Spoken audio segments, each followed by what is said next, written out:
สถิติ5นัดหลังสุดของทีมชาติลาวของพวกเขาที่พบกับทีมชาติเมียนมานับตั้งแต่ปี 2012 เป็นต้นมาจนถึงปัจจุบันนี้ทีมชาติลาวสุดใหญ่ของพวกเขานี่แม่นบ่เคยชนะทีมชาติเมียนมาเลยแข่งขันไปแล้ว6นัดทีมชาติเมียนมานี่ชนะทีมชาติลาวของพวกเขานี่ได้ถึง3นัดและเสมอ3นัดในวันที่13เดือน10ปี2012ทีมชาติลาวของพวกเขานี่เปิดบ้านการต้อนรับมาเยือนของทีมชาติเมียนมาทั้ง2ทีมนี่แม่นเสมอกัน0-0ต่อมาในวันที่20เดือน10ปี2014ทีมชาติเมียนมานี่เปิดบ้านการต้อนรับมาเยือนของทีมชาติลาวของพวกเขาในเกมนี้แม่นทีมชาติเมียนมานี่สามารถเอาชนะทีมชาติลาวของพวกเขาไปได้นี่แม่น2-1นัดที่3ต่อมาในวันที่11เดือน6ปี2015แข่งขันในรายการ FIFA World Cup Qualifying AFC ในนัดนี้แม่นทีมชาติลาวของพวกเขานี่เปิดบ้านการต้อนรับมาเยือนอย่างทีมชาติเมียนมาในนัดนี้ทั้ง2ทีมเสมอกันไป2-2ต่อมาในวันที่13เดือน10ปี2015แข่งขันในรายการ FIFA World Cup Qualifying AFC ทีมชาติลาวของพวกเขานี่ได้ออกไปเยือนทีมชาติเมียนมาและในนัดการแข่งขันนี้แม่นทีมชาติเมียนมานี่สามารถเอาชนะทีมชาติลาวของพวกเขาไปได้ถึง3-1ต่อมาวันที่16เดือน11ปี2018แข่งขันในรายการเอเชียนแชมเปี้ยนชิพในนัดนี้ทีมชาติลาวของพวกเขาเปิดบ้านการต้อนรับมาเยือนของทีมชาติเมียนมาผลการแข่งขันในนัดนี้เป็นทางทีมชาติเมียนมาอีกแล้วที่สามารถเอาชนะทีมชาติลาวไปได้ถึง3-1และในนัดการแข่งขันล่าสุดก็คือวันที่30เดือน12ปี2022แข่งขันในรายการเอเชียนแชมเปี้ยนชิพทีมชาติลาวของพวกเขานี้ได้ออกไปเยือนทีมชาติเมียนมาและผลการแข่งขันในนัดนี้แม่นทั้ง2ทีมนี่แม่นบ่สามารถกินกันลงใดเสมอกันไป2-2สรุปรวมระหว่างทีมชาติลาวสุดใหญ่พบกับทีมชาติเมียนมาสุดใหญ่6นัดหลังสุดแม่นทีมชาติลาวของพวกเฮาเสมอ3นัดและเสีย3นัดถือว่าดีสุดแม่นเฮ็ดได้เพียงแต่เสมอแต่ถึงอย่างใดก็ตามสถิติก็เป็นเพียงอดีตที่ผ่านไปแล้วอย่าใส่ใจอย่างหลายเพราะเฮาแก้ไขอดีตบ่ได้แล้วเฮามามุ่งมั่นในนัดต่อไปที่จะพบกับทีมชาติเมียนมาในวันที่18เดือน12 2024นี้เฮาจะเฮ็ดผลงานออกมาให้ดีที่สุดและค่อยเชื่อว่าในนัดการแข่งขันนี้ทีมชาติลาวของพวกเฮาจะสามารถเอาชนะทีมชาติเมียนมาได้อย่างแน่นอนเฮามาวิเคราะห์เกมโดยรวมมาฮู้จักกับนักเตะทีมชาติเมียนมาที่จะมาปั่นป่วนทีมชาติลาวของพวกเฮาได้อย่างแน่นอนเริ่มต้นจากคนทำอิฐมิสเตอร์ทันเปียงกองหน้าสูง180ซมเกิดในวันที่6เดือน12ปี1996ถนัดตีนซ้ายและตีนขวาปัจจุบันแม่นลีนให้กับสโมสรดากอนปทุมวันในลีกของประเทศไทยจุดพิเศษในการลีนบานของลาวแม่นจะเก่งลูกกลางอากาศเพราะลาวมีความสูงและโดดสูงด้วยรูปร่างที่สูงใหญ่180ซมความไวของลาวนี่ก็ถือว่าบ่ไวปานใดอยู่ในระดับปานกลางแต่ลาวนี่จะมีความเข้าใจสูงในเรื่องการลีนบานในแดนหน้าเวลาเพื่อนร่วมทีมได้บานนี่เราจะฮู้โลดว่าตัวเองนั้นจะควรยืนอยู่จุดใดหรือตำแหน่งใดเพื่อให้หมู่เพื่อนของเราภายในทีมหันส่งบานให้เราเพื่อให้เรานั้นยิงประตูใดนั่นเองดังนั้นทีมชาติลาวของพวกเฮาควรจับตาเบิ่งลาวให้ดีๆสำหรับมิสเตอร์ทันเปียงเพราะว่าเราจะมาปั่นป่วนแนวรับของทีมชาติลาวของพวกเฮาอย่างแน่นอนนอกจากนี้สื่อข่าวจากต่างประเทศกันยังได้ย่องยอชมเชยแล้วว่าเป็นนักกีฬาบานเตะที่มีพรสวรรค์ในเรื่องของการยืนตำแหน่งในแดนหน้าที่เหมาะสมที่สุดและเหมาะสมแล้วที่เป็นกองหน้าทุกคนต้องยืนตำแหน่งที่ดีและพร้อมจบสกอร์ได้ความหมายก็น่าจะประมาณว่าการที่เราเป็นกองหน้านี่นะเราต้องจบสกอร์ให้ได้และการยืนตำแหน่งสอดส่องหาซ่องให้เพื่อนร่วมทีมนั้นส่งบานให้นะเราต้องหาซ่องให้ดีและจบสกอร์ให้มันได้ในเมื่อมีโอกาสความหมายของการลีนบานของเราก็น่าจะประมาณนี้เฮามาเบิ่งคนที่2มิสเตอร์ลาวินตำแหน่งกองหน้าน้ำหนัก63กิโลรวงสูง177ซมเกิดในวันที่18เดือน6ปี1995ถนัดตีนขวาสัญชาติเมียนมา 100% จุดพิเศษในการลีนบานของลาวแม่นครองบานที่เหนียวแน่นและบางบานได้ดีถ้าลาวได้ครองบานแล้วยากที่สุดที่คู่แข่งจะย่านเอาบานไปจากตีนเราได้เวลามีหมู่ร่วมทีมส่งบานให้ลาวหลังจากที่เราจับบานได้แล้วมักจะพลิกตัวไปทางด้านขวาตลอดถ้ากองหลังของทีมชาติลาวของพวกเฮาได้ดวลกับลาวแม่นให้เกียมดักทางบานเราได้เลยเพราะทุกครั้งที่เราได้บานนี่แม่นเราจะมักเอียงตัวไปทางเบื้องขวาเกือบ 100% ตามสถิติที่การจับบานของลาวดังนั้นทีมชาติลาวของพวกเฮาก็ต้องเตรียมวางแผนแก้เกมและดักทางบานลาวให้ได้เพื่อบ่ให้ลาวนั้นลิ้นบานได้สะดวกหรือว่าอิสระจนเกินไปสำหรับความไวของลาวมันอยู่ในระดับปานกลางแต่เรามีพรสวรรค์หรือเทคนิคในการบังบานและครอบครองบานได้ดีซื่อๆแต่ทีมชาติลาวของพวกเฮาก็อย่าประมาทเด็ดขาดคือในนัดที่ทีมชาติเมียนมาพบกับทีมชาติฟิลิปปินส์ในวันที่12เดือน12 2024นั้นลาวก็ยังได้เป็นคนที่ยิงประตูสำคัญให้ทีมชาติเมียนมานี้เสมอกับทีมชาติฟิลิปปินส์นอกจากนี้หมู่เพื่อนของลาวภายในทีมก็ยังได้ตั้งสัญญาให้เราตื่มอีกว่ามิสเตอร์ลาวินนี้เป็นยากุซ่าของทีมเมียนมาอย่างแท้จริงคนที่3มิสเตอร์อังตำแหน่งกองหน้าน้ำหนักนี่แม่น65กิโลกรัมรวงสูง174เซนติเมตรเกิดในวันที่5เดือน10ปี2001ถนัดตีนขวาและตีนซ้ายปัจจุบันแม่นลีนให้กับทีมเซลแลงกอลีกของประเทศมาเลเซียมิสเตอร์อังนี้ลาวได้เป็นกองหน้าคนสำคัญของทีมและสโมสรมาโดยตลอดและมีความไว้วางใจจากโค้ชสูงในระดับทีมชาติและสโมสรของลาวจุดพิเศษในการลีนบานของลาวแม่นมีความดุดันเวลาบวกก็ต้องบวกให้สุดบ่มีคำว่ายานเจ็บการไปกับบานของลาวก็ถือว่าได้ดีพอสมควรถ้าหากว่าลาวเฮ็ดบานเสียให้กับคู่แข่งในตอนที่ลาวครอบครองบานได้นั้นเราจะไล่เอาแบบเอาเป็นเอาตายเพื่อให้ได้บานนั้นกลับคืนให้เรามาครอบครองได้ดังนั้นทีมชาติลาวของพวกเราก็ต้องระวังให้ดีๆและวางแผนว่าควรจะรับมือแบบใดเวลาที่พบกับนักเตะแบบนี้วิธีการแก้ไขเวลาที่เราได้บานเห็นมิสเตอร์อังลงมาไล่หีบส่งบานไวๆอย่าจับบานไว้ดนถ้าหากว่าจับบานไว้ดนหรือครอบครองบานไว้กับตัวเองดนๆนั้นระวังเราจะเล่นมาสไลด์เสี่ยงต่อการบาดเจ็บแน่นอนเรื่องสภาพร่างกายของเราถือว่ามีความแข็งแรงหลายบวกกับความไวที่เรามีถ้ากองหลังทีมชาติลาวของพวกเฮาเห็นลาวได้บานบ่ควรมองข้ามเกียมซ้อน2หา3คนให้ดีถ้าหากว่ากองหลังของพวกเฮาดวล1ต่อ1กับลาวแม่นบ่ให้ประมาทลาวเด็ดขาดอาจจะญาติสิงเลี่ยมบานกับลาวได้ยากพอสมควรความแข็งแรงของลาวนั้นบ่ธรรมดา2คนดึงยังบ่ล้มความหมายก็ถือว่าลาวนี่มีความดุดันแข็งแกร่งเนาะร่างกายก็ถือว่ามีความแข็งแรงในเมื่อทีมชาติลาวของพวกเฮาเห็นเราได้บานนี่นะเฮาต้องเกียมตัวซ้อน2 5 3คนถ้าหากว่า1ต่อ1นี่ค่อยรับประกันไว้เลยกองหลังทีมชาติลาวของพวกเฮานี่เอาลาวบ่อยู่แน่นอนถึงอย่างใดก็ตามแต่อย่าประมาทเราเด็ดขาดให้จับตาเบิ่งลาวให้ดีๆมิสเตอร์อังต่อมาคนที่4หลินอังไหวสุดยอดมิดฟิลด์กองกลางของทีมชาติเมียนมาในชุดนี้เลยก็ว่าได้น้ำหนักของลาวนี่แม่น68กิโลกรัมรวงสูง178เซนติเมตรเกิดในวันที่30เดือน7ปี1999ลาวนี่ลิ้นได้2ตีนถนัดตีนซ้ายและตีนขวานักเตะบานเมียนมาชุดนี้นี่แม่นเขาเจ้าเลือกตัวนักเตะนี่มีพรสวรรค์สูงได้ส่วนหลายแม่นเขาเจ้าจะเลือกเอานักเตะที่แบบมีพรสวรรค์เรื่องการเตะได้2ตีนบ่ว่าตีนซ้ายและตีนขวานั่นเองตามที่คอยวิเคราะห์มานี้จุดพิเศษในการเตะบานของลินอังไหวแม่นการครอบครองบานที่เหนียวแน่นในแดนกลางพร้อมทั้งเป็นตัวนำพาบานจากแดนหลังมาแดนกลางจากกลางขึ้นมาหน้าป้อนบานให้เพื่อนร่วมทีมได้จบสกอร์อย่างแน่นอนนอกจากนี้เราก็ยังมีความเก่าในเรื่องประสบการณ์ในการเตะบานและจุดพิเศษอีกอย่างหนึ่งของลาวแม่นมักตัดเกมคู่แข่งในแดนกลางดังนั้นทีมชาติลาวของพวกเฮาที่จะผ่านบานในแดนกลางในวันที่18เดือน12 2024นี้ที่จะพบกับทีมชาติเมียนมา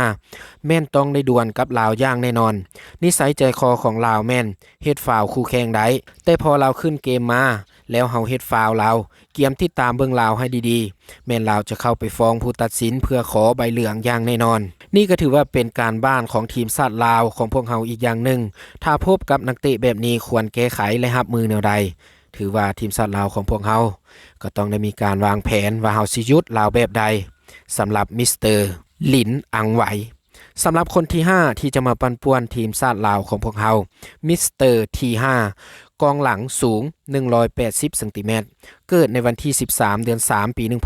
1996ถนัดตีนขวาจุดพิเศษในการลิ้นบานของลาวให้ทีมชาติลาวของพวกเฮานี่แม่นให้ระวังนักเตะคนนี้ให้ดีๆเพราะว่าลาวนี่เป็นกองหลังที่มักสกัดดาวรุ่งสุดๆสไตล์การลิ้นบานของลาวนี่ก็ถือว่ามีหลายคนจนตั้งชื่อให้ว่าเป็นจอมสไลด์หรือว่าลามอสแห่ง เมียนมาคือในนัดที่เมียนมาพบกับฟิลิปปินส์ลาวก็ยังได้รับบัตรเหลืองเกือบได้รับบัตรแดงก็ย้อนมาเข้าไปสไลด์นักเตะทีมชาติฟิลิปปินส์และในเกมนี้ทีมชาติลาวของพวกเฮานี่จะได้พบกับทีมชาติเมียนมานี้ก็ถือว่าเป็นอีกงานหนึ่งหรือว่าเป็นอีกเกมหนึ่งที่บ่ง่ายเลยดังนั้นให้กองหน้าของทีมชาติลาวของพวกเฮาระวังมิสเตอร์ที5นี้ให้ดี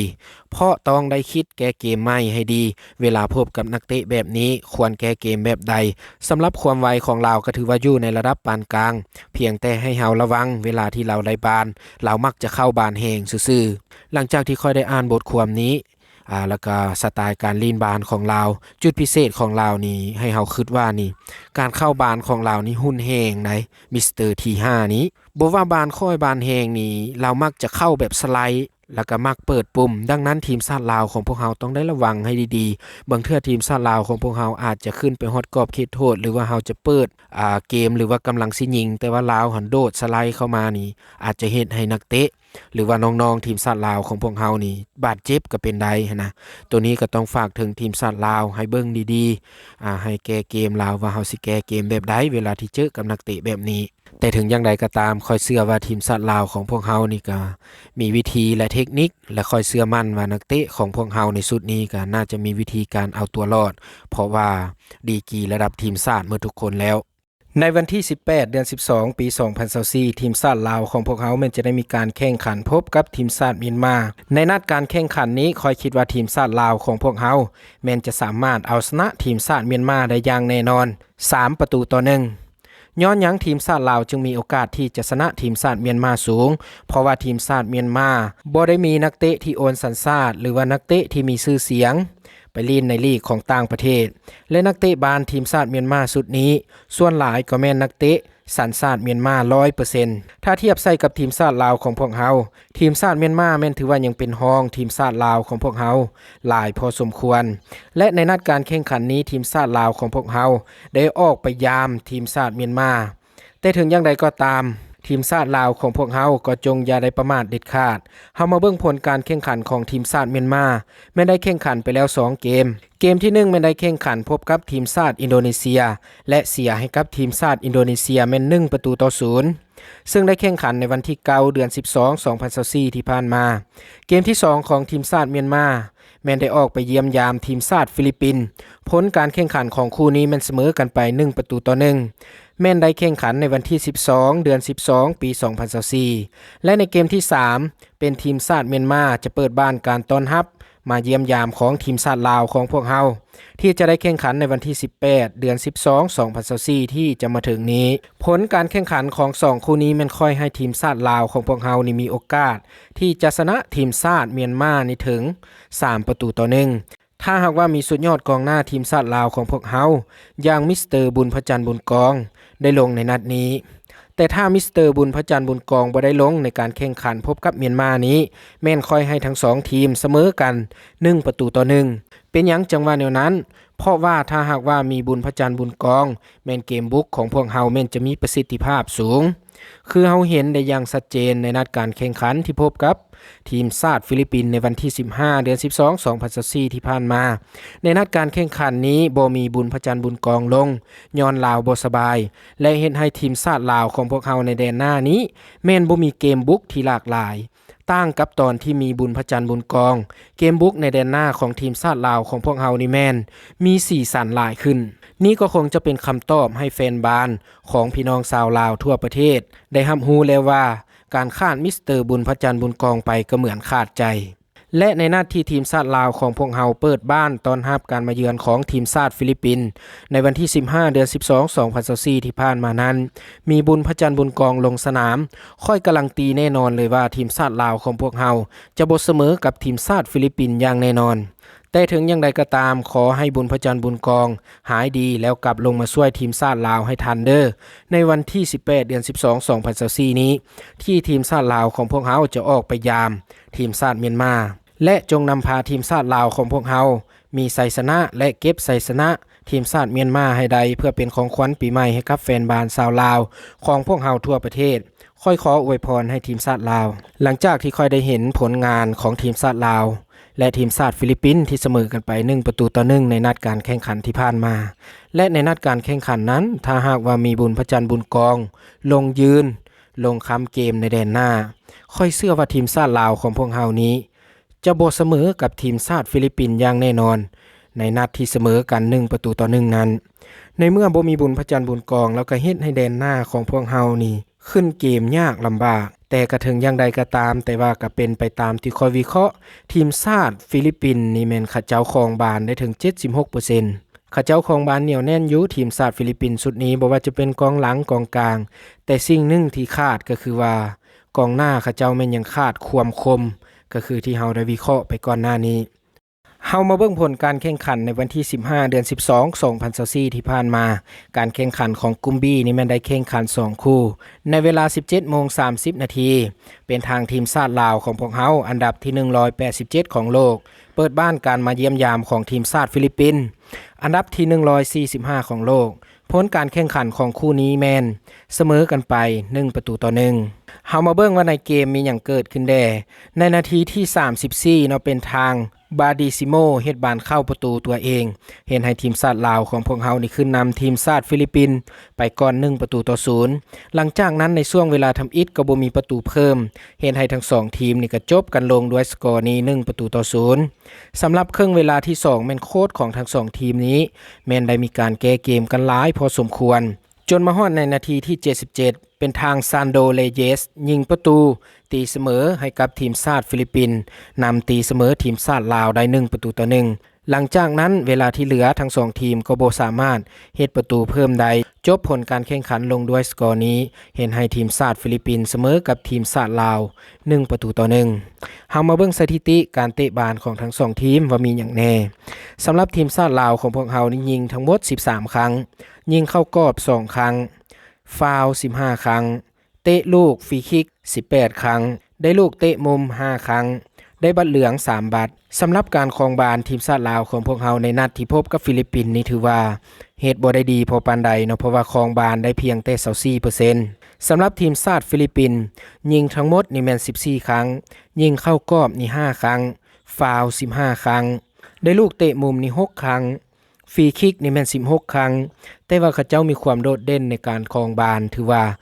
76% สำหรับกลุ่ม B ที่ได้แข่งขันในวันที่15เดือน12 2024นั้นคู่ที่2ถือว่าเป็นคู่บิดแมตช์ประจำสายก็ว่าได้แข่งขันในเวลา 20:00 น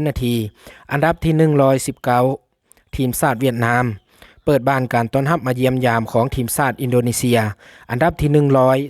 130ของโลกผลการแข่งขันของทั้ง2ทีมในคู่นี้ก็ถือว่าเป็นทางทีมชาติเวียดนาม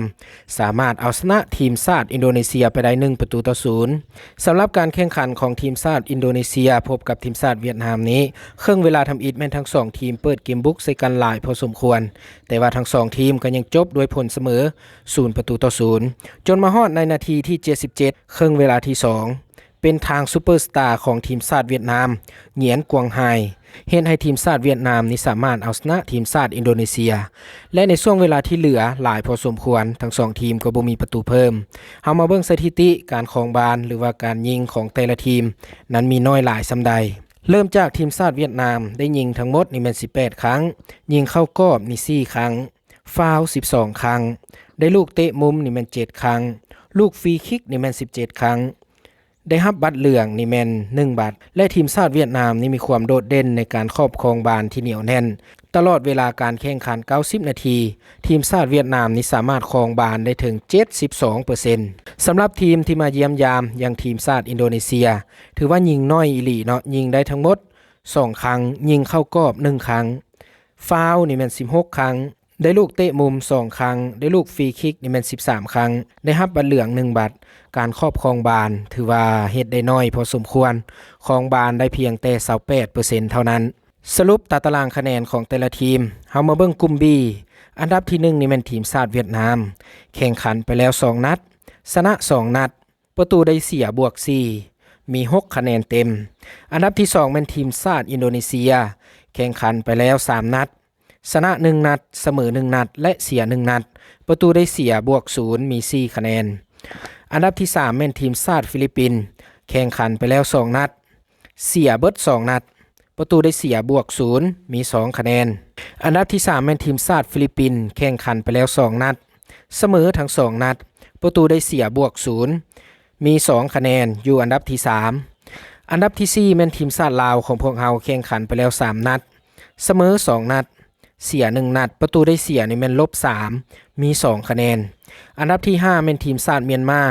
แข่งขันไปแล้ว2นัดเสมอ1นัดเสีย1นัดประตูได้เสีย-1มี1คะแนนสำหรับกลุ่ม A อันดับที่1แม่นทีมชาติไทยแข่งขันไปแล้ว2นัดชนะ2นัดประตูได้เสียนี่ถือว่าค่อนข้างสูงเนาะทีมชาติไทยนี่บวก11ลูกมี6คะแนนเต็มอันดับที่2ของกลุ่ม A แม่นทีมชาติสิงคโปร์แข่งขันไปแล้ว2เกมชนะทั้ง2เกมประตูได้เสียบวก4มี6คะแนนอันดับที่3แม่นทีมชาติมาเลเซียแข่งขันไปแล้ว3เกมชนะ1เกมเสมอ1เกมเสีย1เกมประตูได้เสียบวก0มี4คะแนนอันดับที่4แม่นทีมชาติแคนเบเดีย